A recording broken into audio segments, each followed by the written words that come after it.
Greetings, I'm Chappers. And I'm the Captain. We've just done what I think is a fantastic review of the new Gibson 2015 lineup, Lee. We have. We've spent all day playing Gibson guitars, and we've decided, in fact, we've been talking about this for some time, and we just thought today was as good a day as any to pull the trigger Bang! on a Les Paul purchase each. We're gonna go out and we're gonna a bit of a bromance It's time. Black Friday, isn't it? Perhaps Black Andertons Friday. will do us a decent discount. This is the day when Chappers and Captain buy a Les Paul. So excited.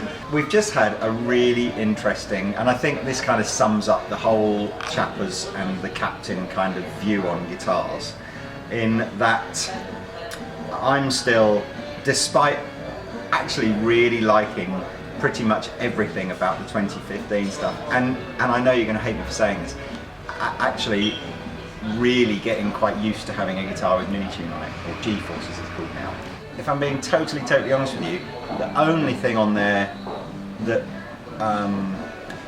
just I do prefer that the previous Les Pauls to is the neck width. Yeah. But other than that, it's really just my heart saying that go and buy something that just looks old. Well, also you've never owned a Les Paul, Lee. I know. I've been to your house. You have a very small guitar collection, an even smaller amp collection, and you haven't got a Les Paul. I know. And you've been in this business for how many years? 25. 25 years and no Paul, that's no good, man. I have owned a Les Paul. I had a classic from about 5 years ago, which I loved. Ended up having to sell it because I had no money, and it was... I remember that, Chappers. It was very sad. And you know what, the recent 2015 lineup made a couple of changes that I really enjoyed, and actually the new standard is one of the best Les Pauls I've ever played for the kind of music that I play. If I had a much bigger budget, I'd go custom shop, all the way custom shop. But with the budget I've got, I'm interested in shooting out the Les Paul standard against maybe the classic in a Fireburst, because it looks and sounds great. Well, so I kind of think in a way that kind of sums up pretty much everything about Rob and I's different views on videos, and I sometimes think that actually that's kind of why we enjoy talking about guitars together so much, because you know, I just like different stuff to Rob, and Rob likes different stuff to me, and so there's always a different opinion and a different sort of angle on what you're going to do. So we're going to go into Andertons, where we have a famous called the Wall of Paul. Wall of Paul, where there's everything from you know, Les Paul Juniors and stuff like that on there, right through to custom shop, real works of art and artist sort of you know, models and stuff. And you know, we're just going to try a few and see if we like one. But if we like one, we are going to pull the trigger. What did we leave on the other table? Rob's telephone. Oh, thank you very much. I very much appreciate that. So there you go, bro moment of shopping together to get our first proper bro purchase, and I'm very excited. I'm excited too. Les Paul. So of this Wall of Paul, okay, so how many of them are from the new lineup? So 2015 stuff is these three here, these two here, these three here, and then we'll have some other colours. So the ones that we were trying earlier, the top three are the standard, the Les Paul standard. Yeah. The purple one is the traditional one, but we've got that in other colours. Right. I'm not sure you really like the traditional. The traditional is the one with the... No, the traditional was too much in the hand for me. Classic, which you did like, which is here. Is that Fireburst? I think that might be Fireburst. I think it might be. I mean, I would call that Heritage Cherry, but I think they are calling it Fireburst. So we've got that, and then and the deluxe. I don't know if the deluxe with the mini humbuckers wasn't really your. I mean, personally, for me, it's the standard. Obviously, but I was assuming that what you'd really want is. Really, have they done this? What's that? They've done it. Count the number of machine heads. There's let me zoom in. There's one it's a 7-string. Hold that up. It's a 7-string classic. Proper USA. I found my Les Paul. You know what's funny is it isn't much wider than the. It is quite a bit wider. Quite a bit wider actually. Anyway, so that's. What in Black Winters? I've no idea. No idea. I think you'll end up in the standard. I'm personally. Yeah. I mean, obviously, Well, you got a bit of a bigger budget than me, Mr. Lee. I kind of have, but I equally want to be sort of sensible. I'm also thinking, and I may end up being quids in here, because the 58, I like the chubbiness of the neck on the 58 rather than the 59. And you don't pay, the 58s are about, 58s are like £1,500 cheaper than the 59s. So I might be in luck, but I don't know if I'm going to get, I don't know if I want to get a beaten up one or a non-beaten up one. I think I like this colour though. I like this sort of, what do you call that, like lemon burst or something. Oh! This is the USA 2015 in the Honeyburst. It's a pretty guitar. It's a very pretty guitar, especially when you take the scratch plate off. Have a little. Let's go and set a couple of amps up in the nice room. Yeah.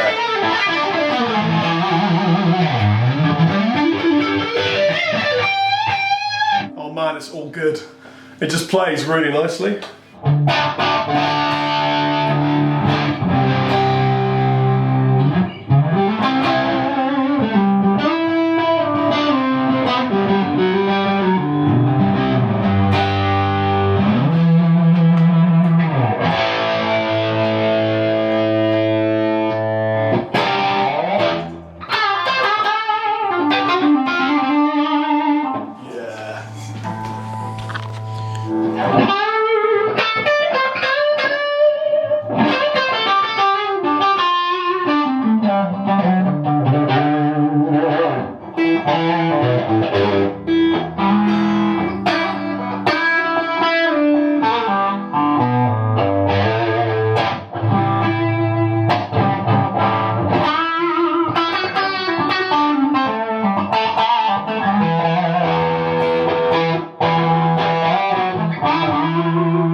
Yeah! You caught me. So, I've got a 58, which is chubber, which I'm liking. I've got a 59, sorry, 60s, pretty top, which is still lovely, but not as chubby. And I've got another 59 or a 59 here, which is one of the, ironically actually, that you can really feel the transition from the very big neck on the 59 through to a slightly slimmer neck on the, on the 58, slightly slimmer neck on the 59 through to a much slimmer neck on the 60s, sort of, you know, sort of reminiscent really of what a modern day slim taper neck would feel like. Oh man. There's one other one I want to show you as well, which I'm pretty sure I won't. If I was buying my second Les Paul, I think this might be it. But I think for the first one, it's probably a little bit too specialist. But how absolutely fantastic is that? I don't think this is a. Yeah, this is just a. This isn't a replica of a specific, you know, model, but this is a 56 Les Paul with P90s, gold top. Just made to look old. She still doesn't feel quite as chubby as the 58, ironically. I don't think I'm going to buy a P90 loaded Les Paul for sort of like number one. I want to just get, oh, what else have we got here? That one's beautiful, the one behind it. This one? Yeah. Yeah, that's a great colour, isn't it? That's gorgeous. Great colour. Again, I think it's going to have too slim a neck on it for me. But a 1960. Look at the wear on the back of the neck. Again, this is based on a. This has been based on a guitar owned. As you can tell me who the owner is here, but there'll be an owner that actually owns the original serial number 11167. so slim, the neck. It's like, you just don't associate vintage Les Pauls with like really, really skinny necks. It's really weird. If you come around the back of the, it's like, can you see that my sort of natural kind of grip, just, I don't know, I just, maybe, you know, I think that's why I like the fat necks, because I like to be in contact. So if you do the same on this one, so this is the 58, you can see there's no gap, and it's, I mean, it's a chubber. This is alive too.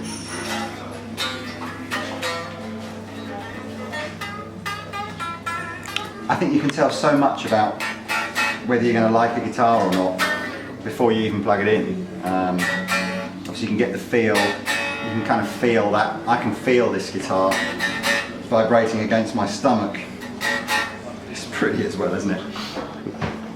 I read the other day that every single 58 that was made was done in the same colour burst. So they were all done in a cherry sunburst burst, which brand new cherry sunburst is kind of like this one at the end here. And a lot of the bursts, things like honey burst and lemon drop and fade, you know, some of the faded bursts are all essentially based on how that guitar aged. So, you know, as it was kept in different conditions, different sunlight levels, how much it was used, you know, all these bursts that are available to buy now, many of the bursts that are available to buy now kind of had their roots in actually the same colour guitar.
Given a few minutes of just playing on my own, it feels great.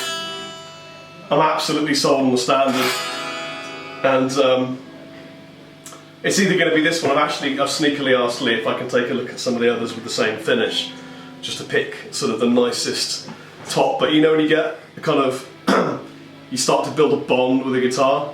I don't know why, but I'm starting to build a bond with this one. And actually, sometimes when you get a bit of a funny top, you kind of think, oh, I feel sorry for that one, I want to take it home and look after it.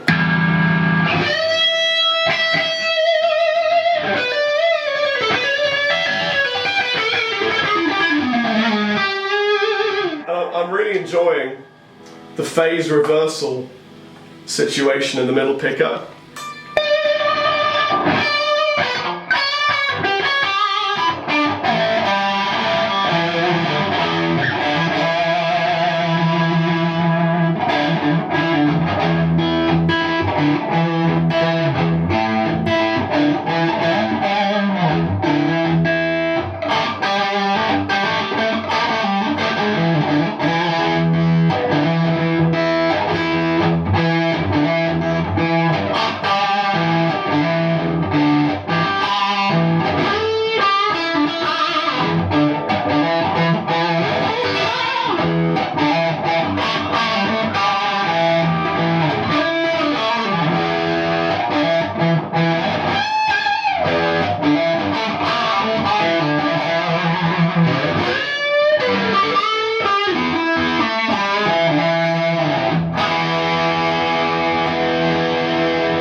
grabbed two 58s. One is what's called a VOS 58, so this is just a run-of-the-mill, well, run-of-the-mill, what an unkind way of referring to one of the greatest guitars ever made. So this is kind of like just a custom shop stock model in what's called the VOS finish, which I think stands for Vintage Original Spec, but it kind of just means it sort of looks a little bit worn in, but without necessarily any sort of damage on it.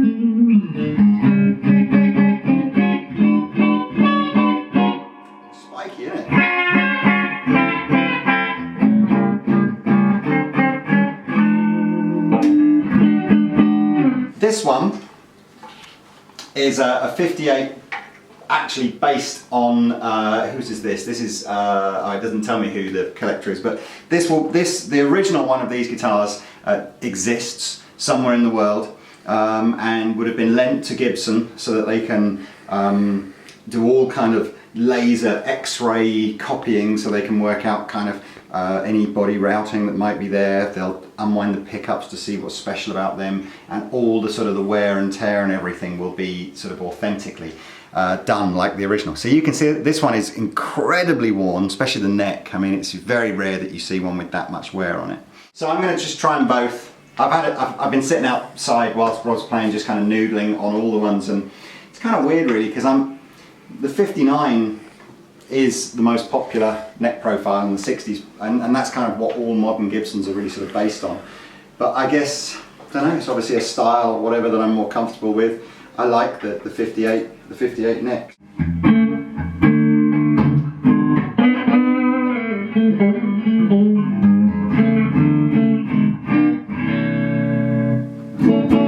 Always loved what vintage, I say maybe not even just vintage, most Les Pauls do, is this sort of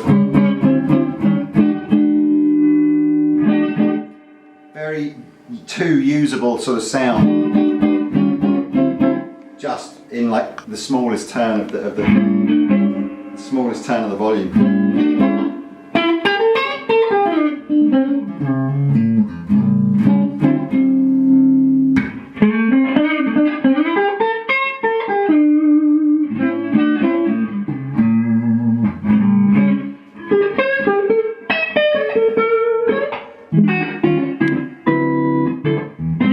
Sounds different, sounds more mid-rangey, I think.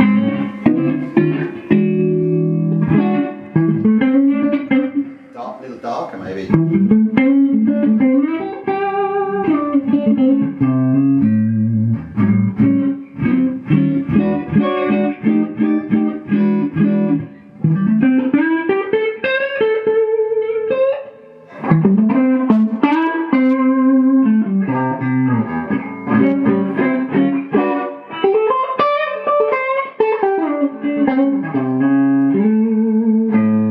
Sound-wise, it's really interesting. I've played a lot of these custom shop Les Pauls, and they all have their own, they're all in the same ballpark tonally, but they all have their own individual voice. What does that go for? This would set you back about £3,200, so what's that in dollars, just to give our friends over there an idea, although this... Well, but in America it's a completely different price, isn't it? Yeah, I don't know. So, well, a straightforward pounds to dollars conversion, $3,200, that's including tax, so without tax it's going to be about $2,500, so it's going to be about $4,000 this one, and this one is about £1,000 more, so about £1,500 more, so it's going to be about $5,500 I would have thought. So, wow.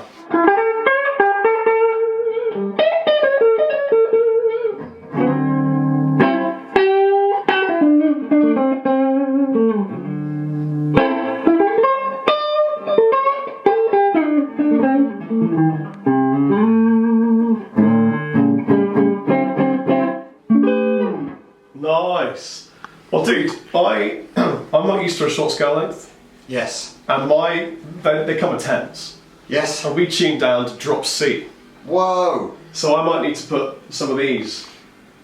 11 to 56. Yeah, Okay. I mean, on a short scale length down in drop C, that's probably where it would be. So do you mind if I go and speak to Gav and see if you can Not in the least, sir. whack 'em on honey? Not in the least. Thank you, sir.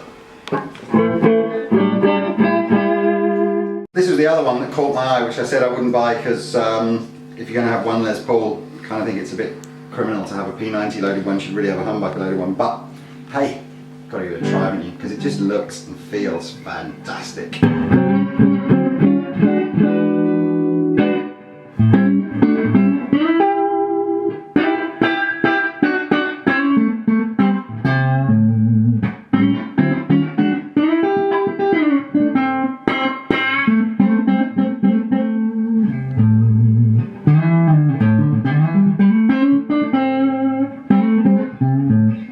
Aging on this as well, it's so pretty.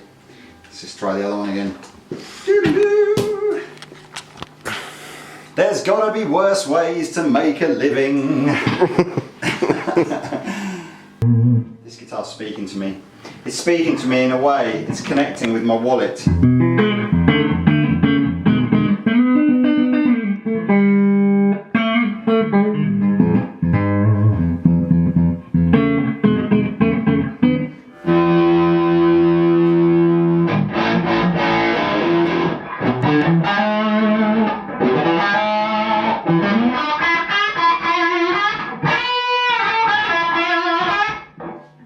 Invented amps like this in 1958, but it sounds great.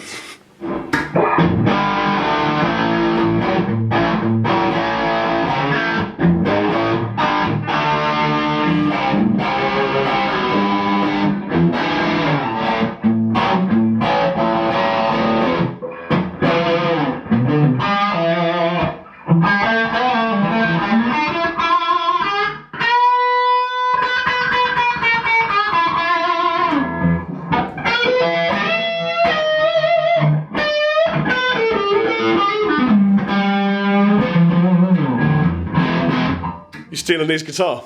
I am, yeah. Well, he left the room, so I thought now's my chance.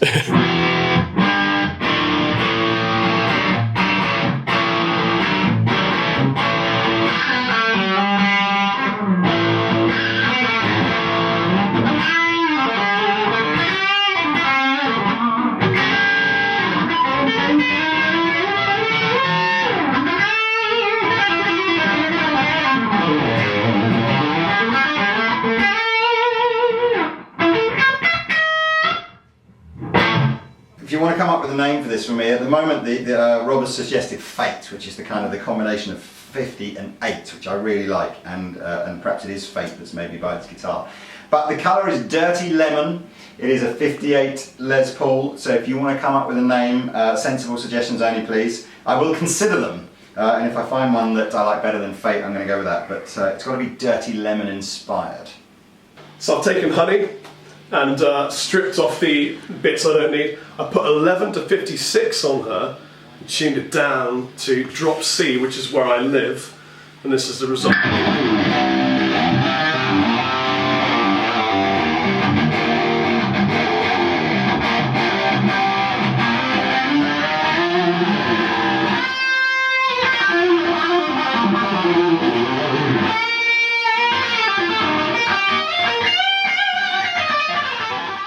Oh, what? Do you know what the scratch? We'll put the scratch plate in. I'm never the going to case. use the scratch plate. Well, you never know. Have a spare. All right. Okay, Have a spare. What case candy you Look got? at that. Here's the strap that Gibson gave me, so I've got a proper Gibson strap to go with it. And although my voice is fading, do not mistake its lack of clarity for a lack of excitement. Slightly different case. I suspect Rob's case will stand up to the rigours of touring a bit better than mine, but as I don't do any touring, I don't care. So there we are. We're just ready to pay. Do you take monkey card? Sure we do. Got it. Don't show them the card numbers bit.